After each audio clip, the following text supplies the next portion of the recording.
కలుగును గాక. ఉదయకాల ఆరాధనలో క్రిస్మస్ గురించి అనేక సందర్భాల్లో మనం మాట్లాడుకుంటూ ఉన్నాం. క్రిస్మస్ అనగా క్రైస్తమస్, దేవుడు మనకి తోడుగా ఉన్నాడు.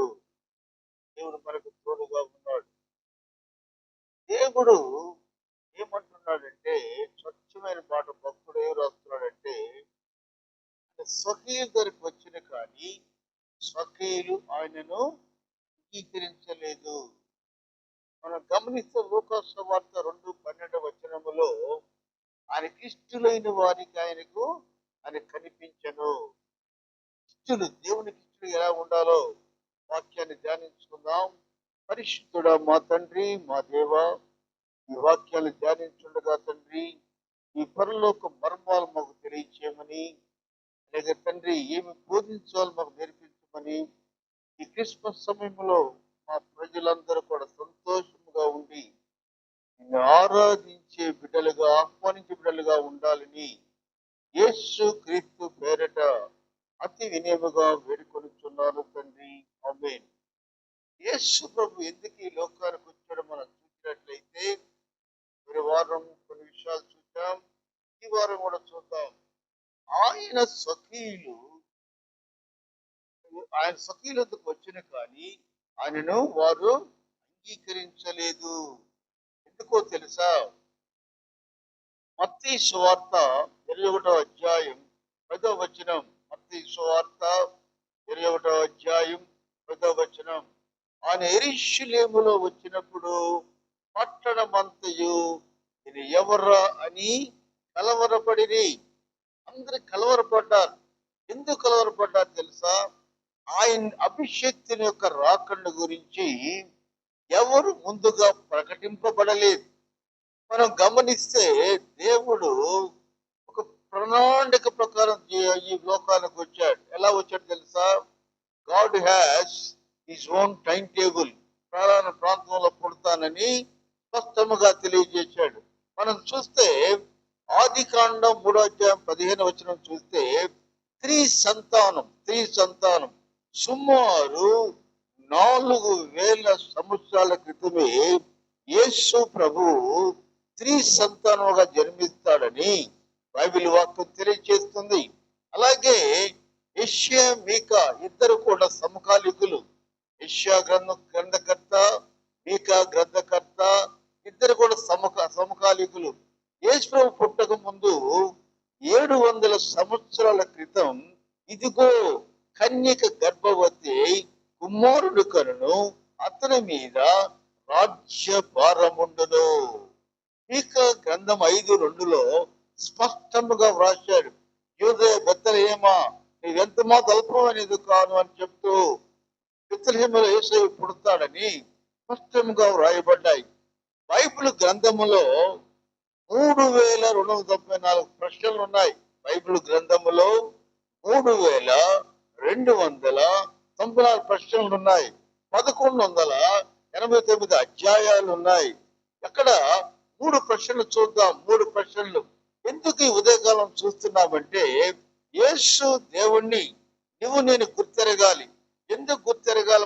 మనం గమనించినట్లయితే కుమారుడు ద్వారా మాత్రమే రక్షణ పొందుతాం. మనం గత అన్ని సంవత్సరాలు చూస్తూ ఉన్నాం. ఆదాము చేసిన పాపం వల్ల మనమందరం కూడా శిక్షించబడ్డామని, మరలా పునరుద్ధాన నిరీక్షణ, నిత్య జీవం పొందాలంటే యేసు ప్రభు ఒక్కడే మార్గం. యోహాను సువార్త 3:36 చూద్దాం. యోహాను సువార్త 3:36 కుమారుని యందు విశ్వాసం ఉంచే వాడే నిత్య జీవము కలవాడు, కుమారునికి విధేయుడు కానివాడు జీవము చూడడు, కానీ ఉగ్రత వాని మీద నిలిచిండును. కాబట్టి యేసు ప్రభు పుట్టుక మనందరూ కూడా సంతోషం. మనం గమనిస్తే హాస్పిటల్కి వెళ్తాం. మనం హాస్పిటల్కి వెళ్ళినప్పుడు ఏం చేస్తామో తెలుసా? ఒక స్త్రీ తన బిడ్డను ప్రసవించినప్పుడు అందరూ కాముగా ఉంటారు. బిడ్డ ప్రసవించారు, కాముగా ఉంటారు. ఎందుకో తెలుసా? ఆడపిల్ల పుట్టింది, ఆడపిల్ల పుట్టింది. పెద్ద పెద్దగా తప్పలతో పరుగులేశారా, ఇంకో మగ పిల్లడు పుట్టాడు. అట్లా ఉంటుంది సంతానం. మన జాతిలో, మన మానవ జాతిలో ఒక బిడ్డ పుట్టినప్పుడు మానవులు సందడి చేశారు. కానీ యేసు ప్రభు పుట్టినప్పుడు దేవదూతలు సందడి చేశారు. యేసు ప్రభు పుట్టినప్పుడు దేవదూతలు సందడి చేశారు. ఏమన్నా తెలుసా? సర్వోన్నతమైన స్థలములో దేవునికి మహిమయు, ఆ ఇష్టడైన వారికి భూమి మీద సమాధానం కలుగును గాక అని స్తోత్రము చేయుచుండెను. Appraised the birth of Christ. దేవుని యొక్క పుట్టుకని వారందరూ కూడా శ్లాఘించినట్లుగా ఉదయకాలను గమనించాలి. మనం చూసినట్లయితే ఇంత స్పష్టముగా బైబిల్లో రాస్తే ఆ యొక్క యెరూషలేము వాసులు ఏం చేస్తున్నారో తెలుసా? మత భ్రష్టులై దేవుని రాకడని వారు గమనించలేదు.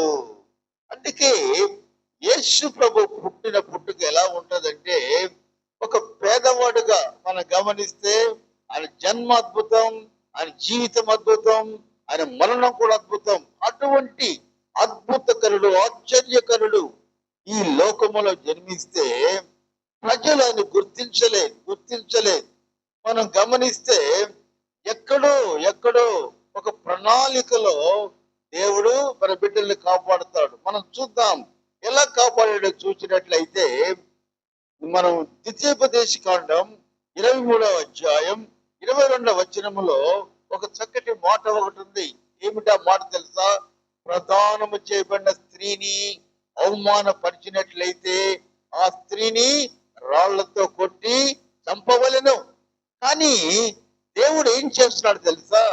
ఆ బిడ్డన ప్రాంతములో పుట్టనీయకుండా ఒక ప్రణాళిక ప్రకారం ఇంకో ప్రాంతానికి తీసుకొని వెళ్ళాడు.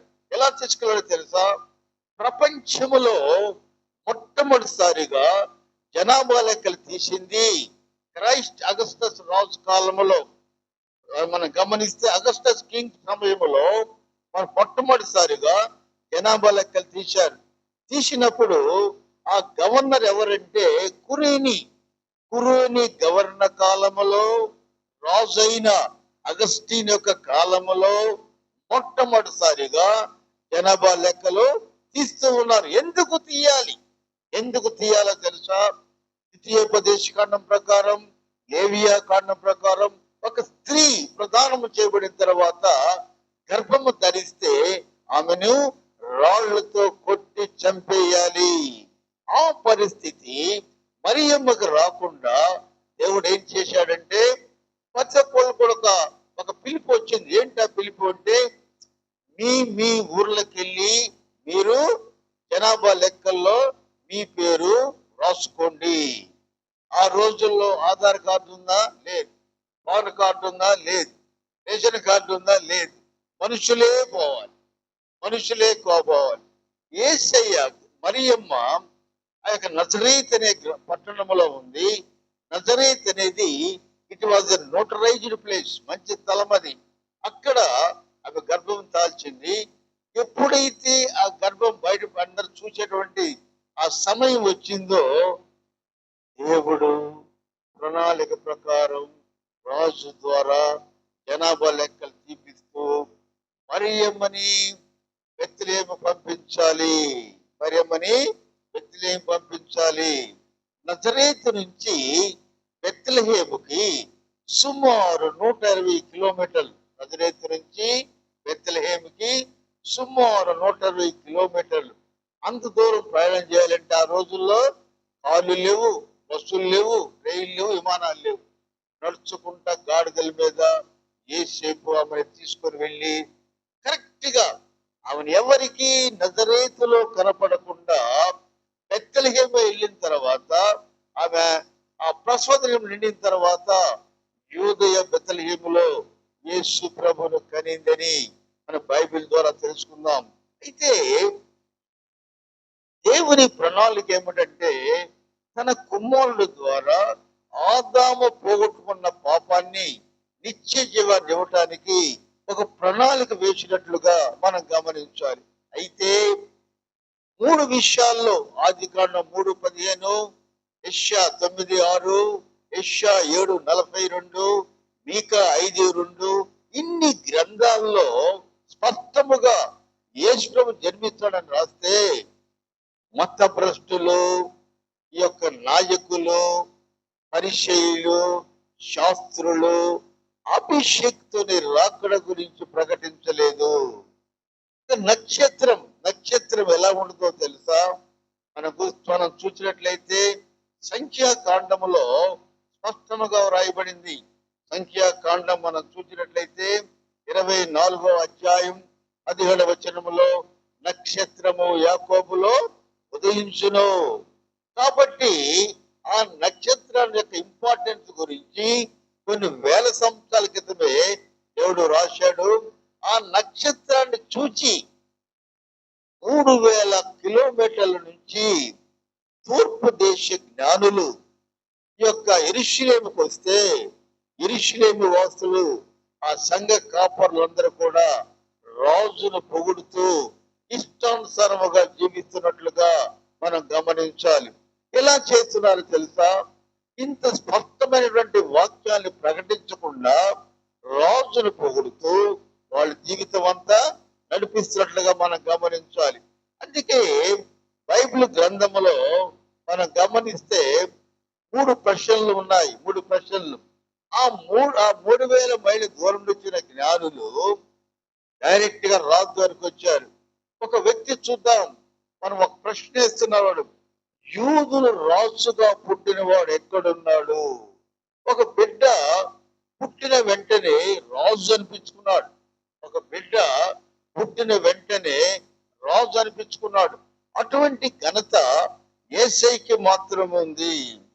Wear who has been the king of Jews, యూదులు రాజు పుట్టినవాడు ఎక్కడున్నాడు? అప్పుడు హేరోదు తన దగ్గర ఉన్నటువంటి మంత్రుల్ని పిలిచి, లేక పాత్రల పరిశీలి పిలిచి, బైబిల్ గ్రంథములో ఏమన్నా రాసిందా అని చెప్పినప్పుడు ఆడ స్పష్టమైన మాట ఏమిటంటే, మీకా గ్రంథంలో రాశారయ్యా, ఈ బెత్లెహేములో జన్మిస్తాడని చెప్పినప్పుడు అందరూ కలవరపడిరి. All the persons were troubled. అందరు కలవరపడ్డారు. ఏమిటిది? నేను రాజుగా ఉన్నాను. ఏ రోజు రాజు ఎవరో తెలుసా? ఏషావు సంతానము నుంచి వచ్చినవాడు. ఏ రోజు రాజు ఏషావు సంతానం వచ్చినవాడు.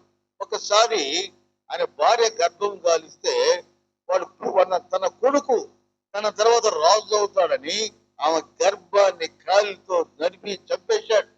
అటువంటి దుర్మార్గుడు వాడు. అటువంటి వాడు ఇంకొక రాజు వస్తున్నాడంటే వాడి మనస్సులో ఎలా ఉంటుందో తెలుసా? భయంకరమైన వేదన మొదలైనట్లుగా మనం గమనించాలి. అయితే స్పష్టమైన మాట ఏమిటంటే, యేసు దేవుడు ఈ లోకంలో జన్మిస్తాడు. అప్పుడు వాళ్ళు చూశారు, గ్రంథాలు తిరిగేస్తే మనం చూద్దాం. యోహాను సువార్త 2:20 ప్రకారం యెరూషలేము దేవాలయాన్ని హేరోదు కట్టించాడు. 45 సంవత్సరాలు కట్టించాడు. అక్కడ 2,10,000 మంది కూర్చుంటారు. 20,000 మంది పాస్టర్లు అక్కడ ఉంటారు. 20,000 మంది. ఇంతమంది పాస్టర్లు ఉండి కూడా ఆ యొక్క దేవుని గురించి ఎవరు కూడా చెప్పలేదని మనం గమనించాలి. మనం చూసినట్లయితే ఆ యొక్క జ్ఞానులకి ఏం చెప్తున్నాడంటే, ఆ నక్షత్రం చూసి వచ్చామని చెప్పినప్పుడు మీరు కూడా ఆయన చూసిరండి, మేము కూడా ఆయన్ని పూజిస్తాము లేక ప్రార్థిస్తామని చెప్పాడు. నక్షత్రం ఎలా ఉండదో తెలుసా? నక్షత్రాల గురించి మనం గమనిస్తే నక్షత్రానికి ఎన్ని వంకర్లు ఉంటాయి? నక్షత్రానికి 5 వంకర్లు ఉంటాయి. 5 వంకర్లు. ఒక నక్షత్రం ఎలా తయారు చేశాడు కింగ్ గారు. 5 వంకర్లు ఉంటాయి. 5 వంకర్లు. 5 వంకర్లలో క్రిస్మస్ మెసేజ్ వచ్చేస్తుంది. 5 వంకర్లో క్రిస్మస్ మెసేజ్ వచ్చేస్తుంది. ఏం చదవక్కర్లా మనం. మొట్టమొదటి వంకర ఏంటంటే, God chose Mary for his vessel. మరియమ్మని దేవుడు ఏర్పరచుకున్నాడు. మొట్టమొదటి మొట్టమొదటి వంకేం చూపిస్తుందంటే మరియమ్మను చూపిస్తుంది. మరియమ్మ ఒక చక్కటి మాట మాట్లాడుతుంది. ఏమిటో తెలుసా? లూకా సువార్త 1వ అధ్యాయం, లూకా సువార్త 1వ అధ్యాయంలో 40-48 వచనాలు చూద్దాం. 46-47 వచనం చూద్దాం. ఆయన తన దీన దాసుల స్థితిని కటాక్షించను, నా ఆత్మ నా రక్షకుడైన దేవుని యందు ఆనందించను. ఆమె దీనవస్థలో ఉంది. ఆ మైండ్ అంతా తరాగా ఉన్నది. అటువంటి పరిస్థితుల్లో దేవుడు ఏం చేశాడంటే ఆమెను ఆదరించాడు. ఒక వెసలుగా, ఒక పాత్రగా ఆమెను వాడుకున్నాడు. ఎలా వాడుకున్నాడు తెలుసా? మనం గమనిస్తే, నా ప్రాణము ప్రభువుని గణపరుచున్నది. మరి అంటది, నా ప్రాణము ప్రభువుని గణపరుచున్నది అని తన దీన దాసురాల్ని, దీన స్థితిని కటాక్షించను. కటాక్షించాడు దేవుడు. ఆ దీన స్థితి అంటే, నా దేవుని యందు నేను ఆనందించదను. I rejoice in the Lord, I rejoice in the Lord. దేవునిలో నేను ఆనందిస్తానని మరియమ్మ చెప్పింది. మరియమ్మని ఆయన వాడుకున్నాడు. అలాగే ఒక పాత్రగా మనం తీసుకున్నాడు. నక్షత్రంలో మొదటి వద్దు ఏమిటంటే మరియమ్మ. మరియమ్మని ఎందుకో తెలుసా? ఆమెను వాడుకొని ఆమె ద్వారా తన కుమారుని లోకానికి పంపించాడు. రెండవది చూస్తే, రెండవ వంక, 5 వంకలు. డు నాట్ లీవ్ హర్, వదలకూడదు, వదలకూడదు. ఎంత కష్టం వచ్చినా, ఎంత నష్టం వచ్చినా నీ యొక్క పనిలో ఎన్నడూ కూడా వదలకూడదని గమనించాలి. చూద్దాం. మత్తయి సువార్త 1వ అధ్యాయం 19-20 వచనాలు చూద్దాం. ఆమె భర్త అయిన యేసేపు నీతిమంతుడై ఉండి ఆమెను అవమానపరచనులక రహస్యముగా ఆమెను విడనాడ ఉద్దేశించెను. అయినా ఆమె వదిలిపెట్టాలని చూస్తున్నాడు. Don't leave her, don't leave her. ఆమెని వదలకూడదు. ఎందుకంటే చూద్దాం, ద్వితీయోపదేశకాండం 27-23 అధ్యాయం 22 వచనములో ప్రదానం చేయబడిన స్త్రీ గర్భవతి అయినప్పుడు ఆమెను ఎలా శిక్షించాలో మనం గమనించిన తర్వాత వెంటనే ఆయన ఏమనుకున్నాడంటే, ఆయన శిక్ష విధించలేదు, కానీ రహస్యముగా ఆమెను వదిలిపోవాలని ఆయన కోరుకున్నాడు. అందుకే దేవుడు ఏమంటున్నాడంటే, దావీదు కుమారుడైన యోసేపు, నీ భార్య అయిన మరియను చేర్చుకున్నకు భయపడకము, ఆమె గర్భము ధరించినది పరిశుద్ధాత్మ వలన. రెండో కొంచెం చూద్దాం.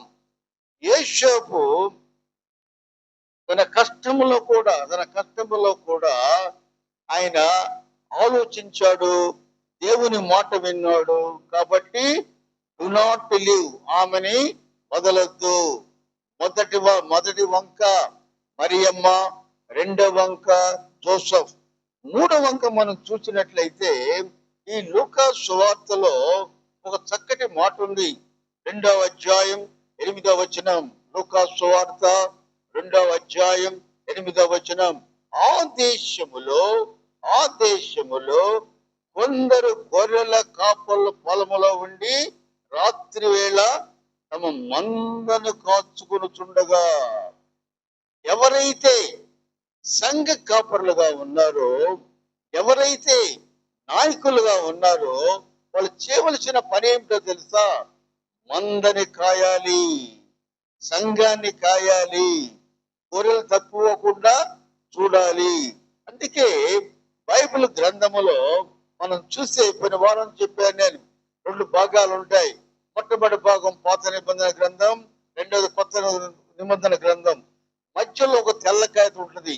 It indicates the silent period of God. దేవుని యొక్క నిశ్శబ్దత. 400 సంవత్సరాలు యెహోవా దేవుడు ఎవరితో మాట్లాడలేదు. అయితే ఆ యొక్క మాట చూద్దాం. ఏ సంఘ కాపరి అయితే తన మందను కాచుకుంటాడో దేవుడు తగ్గింపబడతాడు. లూకా సువార్త 1వ అధ్యాయం 8వ వచనం. లూకా సువార్త 1వ అధ్యాయం 8వ వచనం. జకరియా తన తరగతి క్రమము చొప్పున దేవుని ఎదుట యాజక ధర్మం జరిగించుండగా. స్పష్టంగా ఆన్సర్ వచ్చింది మనకి. ఎవరైతే యాజక ధర్మం జరిపిస్తారో, ఎవరైతే ఉదయాన్నే లేచి మందన కాస్తారో అనేం తెలుసా? జకరియా, నీ భయపడకము, నీ ప్రార్థన వినపడినది, నీ భార్యను ఎలిజబెత్ నీ కుమారుని కనును, అతనికి యోహాన్ అని పేరు పెట్టుదువు.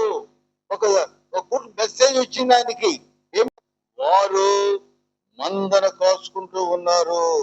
మనం గమనించినట్లయితే ఆ యొక్క షెఫర్డ్స్ ఎప్పుడైతే ఆ దేవదూత వచ్చి ఆ సంగతి తెలియచేసిందో వారందరూ కూడా భయపడినట్లుగా మనం గమనించాలి. అందుకే దేవదూతలు ఏమన్నారు తెలుసా? మహా సంతోషకరమైన సువర్తమానం, మహా సంతోషకరమైన సువర్తమానం. ఎందుకో తెలుసా? దావీదు పట్టణమందు రక్షకుడు మీ కొరకు పుట్టి ఉన్నాడు, ఈయన ప్రభువైన క్రీస్తు. కాబట్టి గొర్రెల కాపలు ఏం చేశారో తెలుసా?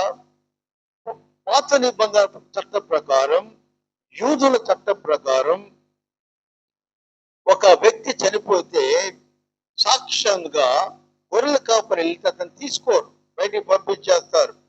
స్త్రీని కానీ గొర్రెల కాపల సాక్ష్యాన్ని కానీ కోర్టులో అంగీకరించరు.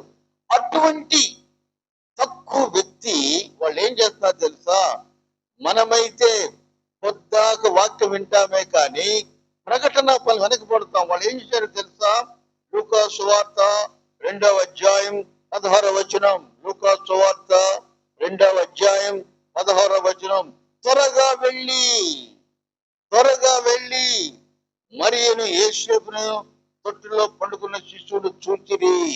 త్వరగా నువ్వు దేవుని మాటలు ప్రకటించాలంటే పెందల కడ లేచి దేవుని మాట ప్రకటించాలి. యెరూషలేము నాశనాన్ని గురించి ఇర్మియా ప్రవక్త 23 సంవత్సరాలు తెల్లవారు లేచి ప్రకటిస్తూ ఉన్నారు. ఎవరు వినకపోయినా అతను సఫలీకృతుడయ్యను. కాబట్టి ఈ గొర్రెలు కాపర్లు ఏం చేస్తున్నారంటే, ఏం చేశారో తెలుసా? లూకా సువార్త 2వ అధ్యాయం 20వ వచనం. లూకా సువార్త 2వ అధ్యాయం 20వ వచనం. అంతటా ఆ గొర్రెల కాపర్లు తమతో చెప్పబడినట్టుగా తమ విన్న వాటిని కన్న వాటిని గురించి దేవుని మహింపరచుచు స్తోత్రము చేయుచు తిరిగి వెళ్ళిరి. ప్రకటన పని ఎందుకు చేయాలో తెలుసా? నువ్వు ప్రకటన పనిలో ఉంటే రక్తాపరాధ శిక్ష తప్పించుకుంటావు. నీకు తెలిసిన వాక్యాలు, నీకు తెలిసిన దేవుని సంగతులు ఇంకోటితో పంచుకోవాలి. అందుకే రాత్రి సమయంలో భార్య భర్తలు కూర్చొని ఆ రోజు సంగతులే కాకుండా దేవుని విషయాలు మాట్లాడినట్లయితే వారిద్దరు కూడా సంతోషముగా జీవిస్తారు. మనం వివాహ విషయాలు చెబుతాం. విజయవంతమైన వివాహం అంటే ఇద్దరు క్షమించుకునే మనసు. విజయవంతమైన వివాహం అంటే ఇద్దరు క్షమించుకునే మొహం. నేను ఎక్కువ, నువ్వు తక్కువ, నాకంటే ఎక్కువ డబ్బులు వస్తాయి, నేను పక్కన పెట్టాలి. ఇవన్నీ భార్య భర్తలు ఎలా ఉండాలి తెలుసా? సత్యంగా, ప్రేమగా, ఎంత ఉత్సాహంగా ఉండాలి. ఇక్కడ చూద్దాం, గొర్రెల కాపర్లు తనకు తెలిసిన విషయాన్ని వెంటనే ప్రకటన పని చేశారు. ప్రకటన పని 3వ వంక ఏం చూపిస్తూ ఉందంటే, డు నాట్ అఫ్రైడ్. కీర్తన గ్రంథం 34వ కీర్తన 4వ వచనం. నాకు కలిగిన బైబుల్ అన్నిటిలో నుండి ఆయన నన్ను తప్పించను. కాబట్టి డు నాట్ అఫ్రైడ్. 4వది జ్ఞానులు అంటే వైజ్ మెన్. వీళ్ళు ఏం చేశారో తెలుసా? ఇవ్వటం నేర్పించారు. మనం చూసినట్లయితే మత్తయి సువార్త 2వ అధ్యాయం 10-11 వచనాలు చూద్దాం. మత్తయి సువార్త 2వ అధ్యాయం 10-11 వచనాలు. వారు ఆ నక్షత్రమును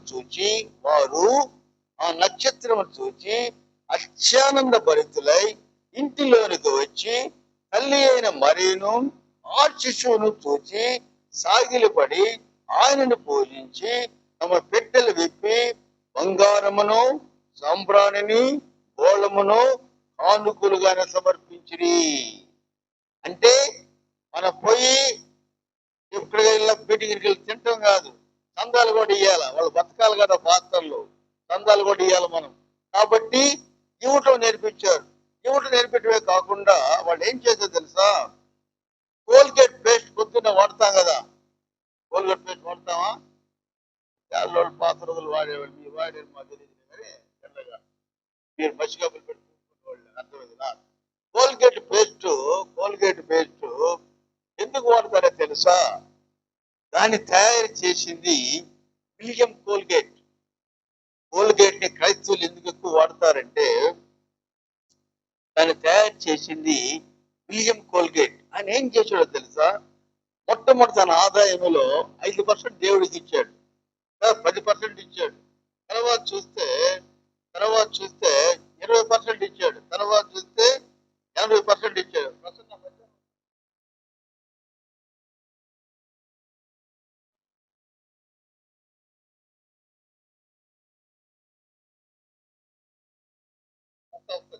చెప్తాను.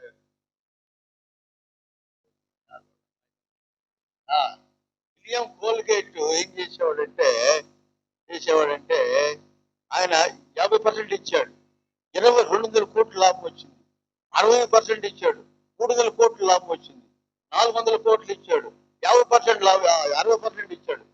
ఇప్పుడు ఆయన ఇచ్చిన భాగం ఏం తెలుసా, నేను రాసుకున్నాను, 99% అంటే 700 కోట్లలో 99% వీధులకు ఇస్తున్నాడు. మనమైతే ఏం చేస్తాం, జేబులో చేపెట్టి పాత కాగితాలు ఉన్నాయా లేదా, పది తగులుతుందా లేదా, ఐదు తగులుతుందా లేదా, అయితే ఇస్తాం. వీడేం చేస్తున్నాడు తెలుసా, 99% తన ఆదాయంలో పేదలకు ఇచ్చాడు. కాబట్టి వైస్ మెన్, జ్ఞానులు ఏం తెలుపుతున్నారు మనకంటే,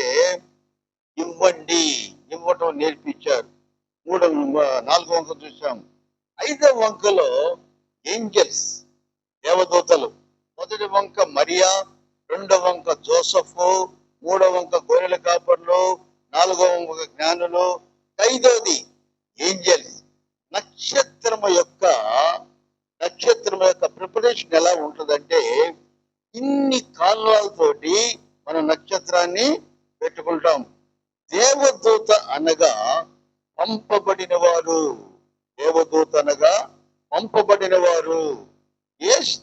బైబిల్ గ్రంథములో 300 సార్లు చర్చించినప్పుడు 40 రోజులు కూడా ఆయన ఉపవాసం చేసినట్లుగా, ఆయన పరిచర్య చేసినట్లుగా మనం గమనించాలి. మనం గమనించినట్లయితే వారు యేసు ప్రభు పుట్టుకుని మొట్టమొదటి ప్రకటించింది ఎవరు, దేవదూతలు. యేసు ప్రభు పుట్టుకుని మొట్టమొదటి ప్రకటించింది దేవదూతలు, రెండవ ప్రకటించింది గొర్రెల కాపర్లు. మాస్టర్లు ప్రకటించలా, మాస్టర్లు నిద్రపోతున్నారు 20,000 మంది ఆ రోజుల్లో. మనం గమనిస్తే ప్రకటన పనిలో కూడా ఈ దేవదూతలు చాలా చాలా ముందున్నారు. అటువంటి దేవదూతలు యేసయ్య తన చివరి మజిలీలో ఇక కొండ మీదకి, ఆయన గలిలయ కొండ మీదకి వెళ్ళి ఆయన ప్రార్థన చేస్తూ ఉన్నప్పుడు తన శిష్యుల్ని ఒక మాట అడిగాడు. ఇంటర్నల్ 3 ఉంటారు, పేతురు, యాకోబు, యోహాను. తగ్గిన వాళ్ళ శిష్యులే కానీ ఎక్కువగా యేసయ్య వాళ్ళతో బాగుంటాడు. వాళ్ళని పిలిచి, కొంత తడవ ఇచ్చి విశ్రమించండి, నేను మరలా మీకు కనిపించను, మీతో నేను ఉండలేను ఇంకా అని ఆయన ఒక్కడే కూర్చొని ఎంతో బాధపడుతున్నాడు, భయంకరంగా బాధపడుతూ టెన్షన్ పడుతున్నాడు, టెన్షన్ పడి ప్రార్థిస్తూ ఉన్నాడు. ఆయన చెమట రక్తపు బిందువలే తయారయ్యను, ఆయన చెమట రక్తపు తయారైన. అప్పుడు దేవదూతలు ఆయనను పరిచర్య చేశను. ప్రతి విషయంలో కూడా దేవదూతలు ఆయన్ని పరిచర్య చేశారు. ఎవరి దేవదూతలు? దేవుడు తన కొరకు సృష్టించుకున్న జీవులు. దేవదూతలు ఎవరంటే, దేవుడు తన కొరకు సృష్టించిన జీవులు. వారు మనకు కనిపించరు, కానీ అవసరముడు మాత్రమే వారు కనిపిస్తారు. కాబట్టి యేసు ప్రభు యొక్క పుట్టుకని మరియా, గాడ్ చూస్ మరియా యాజ్ హిస్ వెజల్. రెండోది యేసేపు, డు నాట్ లీవ్ హర్, ఆమె వదలొద్దు. మూడోది షెఫర్డ్స్, భయపడవద్దు, డోంట్ అఫ్రైడ్. నాలుగోది ఇచ్చుట నేర్చుకున్నారు, వైజ్ మ్యాన్. ఐదోది ఏంజల్స్. ఇంత చక్కటి ప్రణాళిక మీద దేవుడు పుట్టాడు. మనమేం చేస్తూ ఉన్నాం? దేవుడు ఎందుకు ఈ లోకానికి వచ్చాడు తెలుసా? పేతురు రాసిన మొదటి పత్రిక 2వ అధ్యాయం 21వ వచనములో, నేను మీకు మాదిరి ఉంచిపోతున్నాను, నాలో దోషమును దేవుడు స్థాపించగలడు, నాలో పాపమును దేవుడు స్థాపించగలడు. ఈ ఛాలెంజ్ ద డయస్ ఆఫ్ ఫరో. అటువంటి దేవుడు మన దేవుడు. ఆయన జన్మించినప్పుడు మనం అందరం కూడా సంతోషముగా ఉండాలి, కానీ ఎవరు కూడా నష్టపోకుండా దిగులుగా ఉండకూడదు. మీకు తెలుసో తెలీదో, మీకు హాయిగా కరెంట్ ఇచ్చారు, బాగా ఎంజాయ్ చేస్తున్నారు. లింగమ్మకి నాకు తెలుసు, 10 రూపాయలు పెడితే ఆ యొక్క సున్న పోయిస్తా డబ్బా, అది తెచ్చుకొని మేమే బేల్దారులాగా ఇంటికి సున్న వేసుకొని ఆ యొక్క లైట్లు లేకుండా చిమ్మిని రుద్దుకొని పూరుడితోటి జీవించాం. అయితే పండగ రోజు మాత్రం చాలా సంతోషంగా ఉంటాం. మా అమ్మగారికి వచ్చిన ఒకే ఒక వంట తాలింపు ఉండడం ఏం చేత కదా. అమ్మకు వచ్చిన వంట ఏంటంటే తాలింపు అన్నం వండుద్దా. ఆ రోజు చాలా గందరగోళం ఉంటుంది. ఆమె చాలా హెచ్చులు ఫీల్ అవుతుంది మా అమ్మ ఆ రోజు. ఎందుకు? పండగ ఒకదానికి వచ్చు కాబట్టి. రే పొద్దున్నే లెగిసి వండేశాను రా. ఏందమ్మా నువ్వు వండిందంటే తాలింపు అని. కదా నా అక్కడికుంటే తాలింపు వండారా మీకోసం. అంత సంతోషం. పేదరికం అనేది మనిషిని నడిపిస్తుంది. తెలుసా నేను విజయవాడలో బొమ్మకు వచ్చి విజయవాడ ఇంటర్వ్యూకి వెళ్తుంటే అమ్మ నాకు 20 రూపాయలు ఇచ్చింది. ఇంటర్వ్యూకి విజయవాడకి 20 రూపాయలు. కోచికెళ్ళి స్టేషన్ లో దిగి ఒక మొహం పూల తీసుకొని మొహం కడుక్కొని టిఫిన్ చేస్తే డబ్బులు ఉండవని నేను ఇంటర్వ్యూకి వెళ్ళాను, పరీక్షకి వెళ్ళిన తర్వాత బ్రాహ్మణులు ఉన్నారు, అందరు ఉన్నారు, మనం ఏం సెలెక్ట్ అవుతాం అని అధైర్యంగా వెళ్ళాను. మా అమ్మ ఒక మాట చెప్పింది, ఏమిటో తెలుసా? చక్కటి మాట. అది ప్రతి ఒక్కళ్ళు జీవితంలో అవలంబించుకోవాలి. ఏమిటా మాట చూసినట్లయితే మత్తయి సువార్త 1వ అధ్యాయం చూద్దాం. మా మదర్ గుర్తొచ్చినప్పుడు చక్కటి మాట ఏమిటో తెలుసా? నేను యుగ సమాప్తి వరకు మీతో సదాకాలము ఉన్నాను. The word last one of the Matthew. నేను సదాకాలం మీతో ఉన్నాను. ఆ రోజు నా తండ్రి 3 సంవత్సరాల ఇప్పుడే తూర్పులో చనిపోయాడు. మా అమ్మ విధవ, 4 పిల్లలు మేము. I tasted the bitterness of life. చేదు జీవితం అనుభవించాం మేము. అటువంటి కష్ట నష్టాల నుంచి ఇంటర్వ్యూకి వెళ్ళిన తర్వాత మొట్టమొదటి వ్యక్తి పేరు రామశర్మ, రెండో వ్యక్తి పేరు Kerala Premachandrarao. I was selected officer syndicate bank. అటువంటి మహోన్నతమైన దేవుడు వరం ఇస్తాడు. ఎలా తెలుసా? నీవు ఆయనకి ఇష్టడుగా ఉండాలి. ఆ మాట చూద్దాం. లూకాసు సువార్తలో స్పష్టముగా రాశారు. ఎవరికంటానికి కాదు, ఆయనకి ఇష్టలైన వారికి. చూడండి 2వ అధ్యాయం 14వ వచనములో, సర్వోన్నతమైన స్థలములో దేవునికి మహిమ. ఆయనకి ఇష్టలైన మనుషులు. నీకు ఇష్టం కాదు, మన ఇష్టం కాదు. ఆయనకి ఇష్టలైన మనుషులకి ఆయన కాపాడు. మర్యమును ఎలా కాపాడాడు? జనాభా లెక్కల ద్వారా కాపాడాడు. తన బిడ్డలు ఎలా కాపాడాడు? సిలువలో తన రక్తాన్ని, ప్రశస్తమైన రక్తాన్ని కార్చి నీ కొరకు నా కొరకు ఆదాము తెచ్చిన పాపాన్ని మనకి ఆయన కాపాడినట్లుగా, దాన్ని యొక్క క్లీన్ చేసినట్లుగా మనం గమనించాలి. అందుకే యేసు ప్రభు ఎందుకు చనిపోవలసి వచ్చింది? అంటే కీర్తనల గ్రంథం 40వ కీర్తనలో ఒక మాట ఉంది. ఏమిటా మాట చూద్దాం. 40వ కీర్తనలో ఒక చక్కటి మాట ఒకటి ఉంది. 40వ కీర్తన 40వ అధ్యాయం 6 వచనాలు చూద్దాం. 6 వచనాలు. బలులైనను నైవేద్యములైనను నువ్వు కోరుటలేదు, నువ్వు నాకు చెవులు నిర్మించి ఉన్నావు. దహన బలులైనను పాపార్థ బలులైన నువ్వు తెమ్మలేదు. పుస్తకపు చుట్టలో నన్ను వ్రాయబడిన ప్రకారం నీ చిత్త నెరవేర్చడానికి ఇదిగో నేను వచ్చి ఉన్నాను. ఇదే మాట చూద్దాం. ఫిబ్రవరి పత్రిక 10వ అధ్యాయం. ఫిబ్రవరి పత్రిక చూద్దాం. ఫిబ్రవరి పత్రిక 10వ అధ్యాయంలో అదే మాటని దేవుడు నీ కొరకు నాకు రాయించినట్లుగా మనం గమనించాలి. ఎపిల్ పత్రిక 10వ అధ్యాయం 7వ వచనం, 10వ అధ్యాయం 7వ వచనం. అప్పుడు నేను గ్రంథపు చుట్టలో నన్ను గూర్చి రాయబడిన ప్రకారం, దేవా నీ చిత్తం నెరవేర్చుటకు నేను వచ్చున్నాను. దేవుడు నీకు నాకు ఒక ప్లాన్ వేశాడు. ఒక ఆమె ఏమంటదంటే, రాత్రంతా ప్రార్థన చేశానయ్యా, దేవుడు ఎందుకో నా ప్రార్థన వినలేదని చెప్పినప్పుడు యెషయా గ్రంథకర్త ఏమంటున్నాడో తెలుసా? యెషయా గ్రంథకర్త 1వ అధ్యాయంలో ఒక మాట చెప్తూ ఉన్నాడు. ఏమిటి ఆ మాట అంటే 15వ వచనం, మీరు బహుగా ప్రార్థన చేసినను నేను వినను. ఎందుకో తెలుసా? మీ చేతులు రక్తముతో నిండి ఉన్నవి. అయితే దేవుడు ఇన్విటేషన్ ఇస్తున్నాడు. ఏమిటా ఇన్విటేషన్ తెలుసా? ఎఫెసీయుల పత్రిక 10వ అధ్యాయం 17వ వచనం, ఎఫెసీయుల పత్రిక 10వ అధ్యాయం 17వ వచనం, వారి పాపములను వారి అక్రమములను ఇక ఎన్నటికీ జ్ఞాపకము చేసుకొనను. ఎంత మంచి దేవుడు! మన పాపాలు, మన కష్టాలు, మన జీవితాలు, మనం చేసిన మోసాలు, ఇవన్నీ కూడా దేవుణ్ణి కానీ మనం కానీ ఒకసారి అడిగినట్లయితే అవన్నీ తీసేస్తానని దేవుడు స్పష్టంగా తెలియజేస్తున్నాడు. అందుకే యోహాను రాసిన మొదటి పత్రిక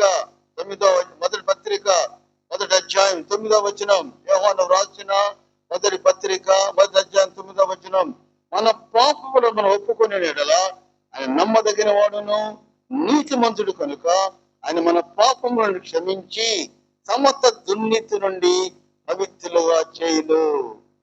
దేవుడు ఇన్విటేషన్ ఇస్తున్నాడు. ఏమంటున్నాడు? నేను నా పాపాలు ఒప్పుకున్నట్లయితే నేను మరలవి గుర్తు చేయను. కాబట్టి అటువంటి మహన్మతి, ద గ్రేట్ మ్యాన్ పుట్టినప్పుడు సంతోషముగా మనం అందరం కూడా ఆయన బర్త్డేని జరుపుకోవాలి. ఆయన మనం గమనిస్తే ఆయన పుట్టాడని నీకు నాకు ఎలా తెలుసో స్పష్టముగా అపోస్తుడైన పౌలు తిమోతికి రాసిన పత్రికలో స్పష్టముగా రాశాడు. ఏం రాశాడో తెలుసా? అపోస్తుడైన పౌలు తిమోతికి రాసిన మొదటి పత్రిక 3వ అధ్యాయం 16వ వచనం, ఆయన సశరీరుడుగా పుట్టాడు, నీతిమంతుడుగా తీర్చబడ్డాడు, దేవదూతలకు కనిపించాడు, రక్షకుడు నమ్మబడ్డాడు, లోకమందు నమ్మబడ్డాడు.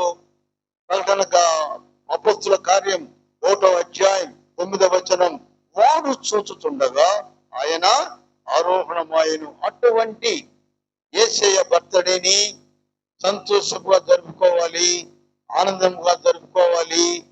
నాకు దేవుడు మనకు అవకాశం ఇవ్వాలి.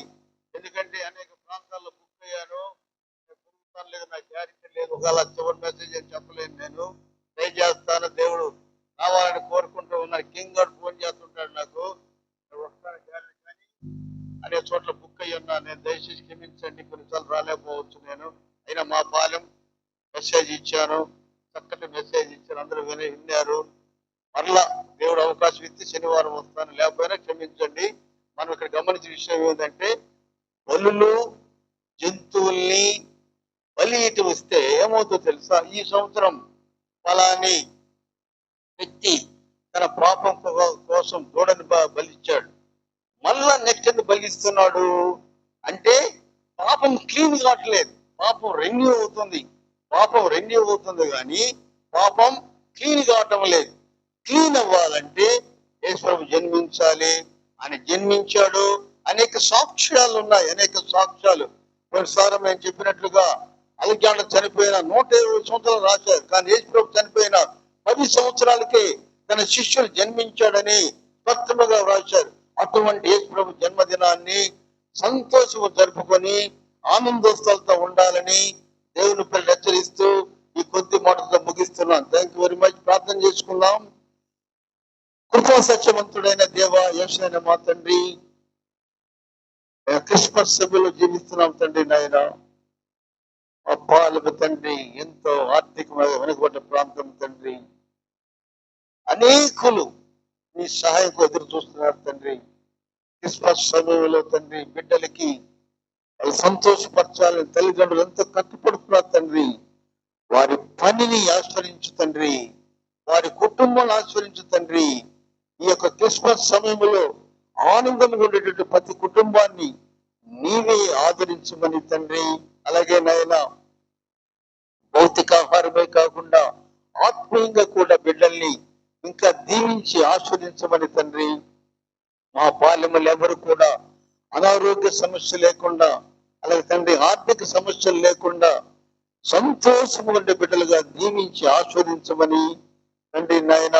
ప్రతి కుటుంబంలో ఎటువంటి వెలితి లేకుండా, ఎటువంటి కష్టం లేకుండా కుటుంబాన్ని దీవించి ఆస్వాదించమని, మా పాలెము చుట్టూ 1000 దూతలు కంచె వేసి సాతాను లేకుండా ఆ స్క్రీన్ లైన్ చేయమని, ప్రతి కుటుంబాన్ని ఆశ్చర్యం దీవించమని యేసు క్రీస్తు పేరట అతి వినయముగా వేడుకొనుచున్నాను తండ్రి. ఆమె ప్రభు అయిన దేవుని యొక్క కృపయో, క్రీస్తు యొక్క రక్షణయో, పరిశుద్ధాత్మ అన్యోన్య సహకారం చేరుకున్న ప్రతి బిడ్డకి, మై కేంద్రం ద్వారా విన్న ప్రతి కుటుంబాన్ని దీవించి ఆస్వాదించును గాక.